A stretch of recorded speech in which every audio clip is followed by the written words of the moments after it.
Hello guys, magandang umaga. Ito na naman kami. Sisimula na naman kami kung saan kami ay naghahanda para sa darating na training ng Daikin. Palibreng training po yun ng Daikin, kung saan parang test na din na kailangan din namin munang mag-aral about sa process ng aircon. Ang unang tinuturo ng team leader ay yung about sa electrical ng aircon, kung paano ang connection ng bawat isa. Bali guys, simula pa lang yan pero challenge na agad kami. Tinanggal niya lahat ng connection ng wire at isa-isa kaming magkakabit ng wire.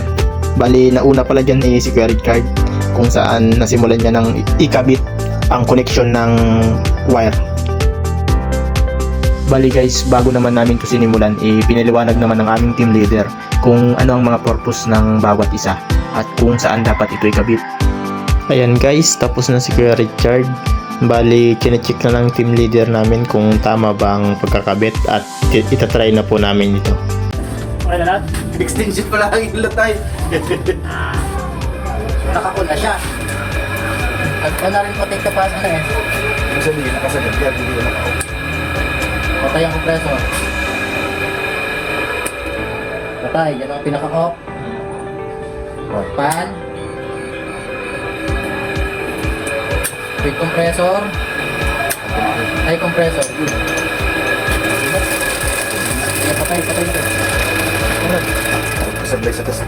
So ayun guys, okay naman ang lahat. Bali, tama yung pagkakabit ni Kuya Richard. So ngayon guys, ako naman ang susubok. Bali, tatanggalin na ng aming team leader ang connection ng wire sa pagkakabit nila. Bali, tinandaan ko lang dyan guys yung wire na nakakonect na ginawa kanina ni Kuya Richard. Bali, medyo na-memorize ko naman kahit pa paano. Kaso nga lang guys, sobrang dami ng wire. Meron akong nakalimutan at hindi ko alam kung saan ito kakabit. Ang kagandahan dyan guys, may diagram naman na binigay sa amin ng aming team leader. At may mga sign naman na nakalagay sa bawat pagkakabitan, kaya mahanap mo kung ano ang purpose at kung saan to ikakabit.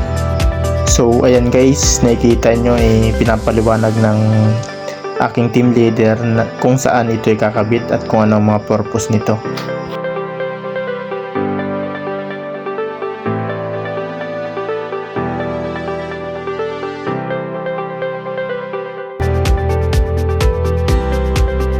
Medyo nahirapan din ako dyan guys, gawa ng madalian lang yung turo sa amin kanina at challenge agad niya kami para daw malaman namin at matutunan namin kung paano at kung saan ilalagay ang bawat isa.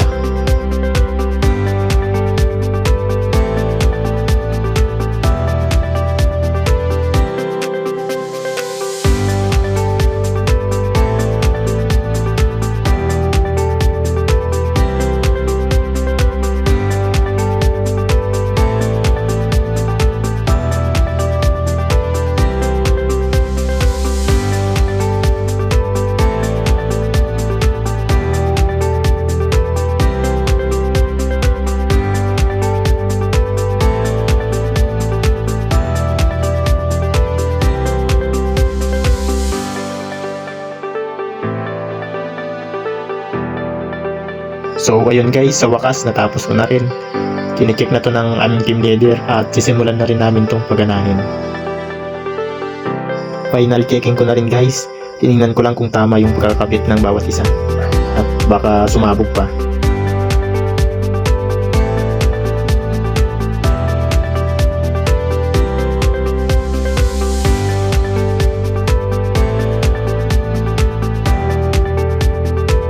So ayun guys, ready na. Papaanda rin na namin.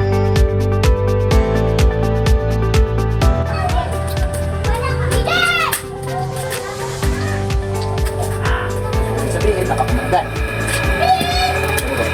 Ayun. Ganyan. O ba? Off, on.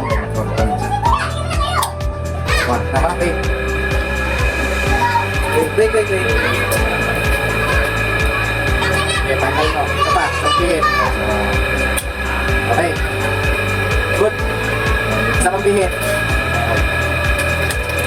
Ay. Wait. Relax. Okay, good.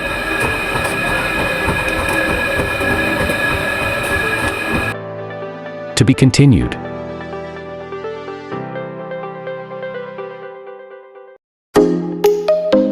Ang ginagawa po pala namin dyan, nagpe-prepare kami ng kung saan pwedeng ma-installan ng unit. Bali, pinapako lang ng team leader namin yung tabla kasi dyan namin ikakabit yung i-install na unit. Bali, magdadalawang grupo kami dyan. Bali, si Kuya Richard at si Lolot pala ang mag-install. At ako naman guys, ang gagawin ko dyan maghihinang, magbabacuum ng unit, magkakarga ng preon. Yun ang process na ginagawa guys pag mag-install ng unit.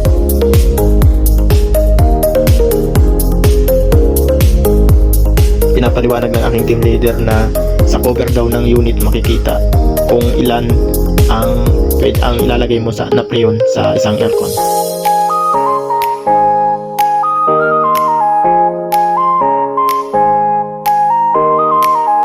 Bali, kinuha ko pala dyan guys yung pinrint ng aming team leader kung saan nakalagay dito yung iba't ibang uri ng preon at kung ilan yung capacity na ilalagay sa aircon. Tamang papogi na muna si Lolot. Lahat kami dyan guys ay busy na, may kanya-kanya ng gawain.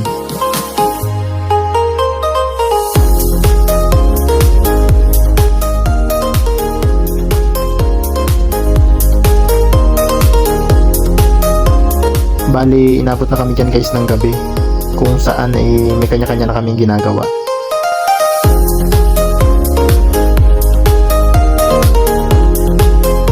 Tinuturo na sa akin dyan guys kung saan ako maghihinang at kung saan ko ipapasok ang preon.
makikita niyo dyan guys kung saan magbabacuum na kami ng unit.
Dito pa lang, kita mo na, nakakapag peso. Tama?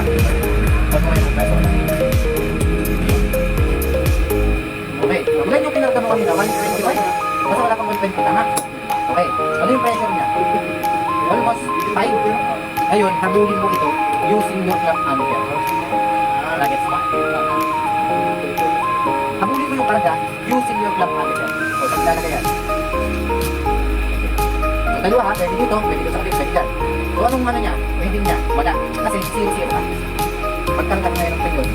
Ang standard na period, pag running condition niya, saka 22, 6.7. Okay? Pero depende sa temperature. Ambient temperature. Tandaan nyo, once na kayo ay nagkarga ng gamit versus ambient. Okay? Pwede kami natin ng 7. Ang kaling takas, ang init naman yun.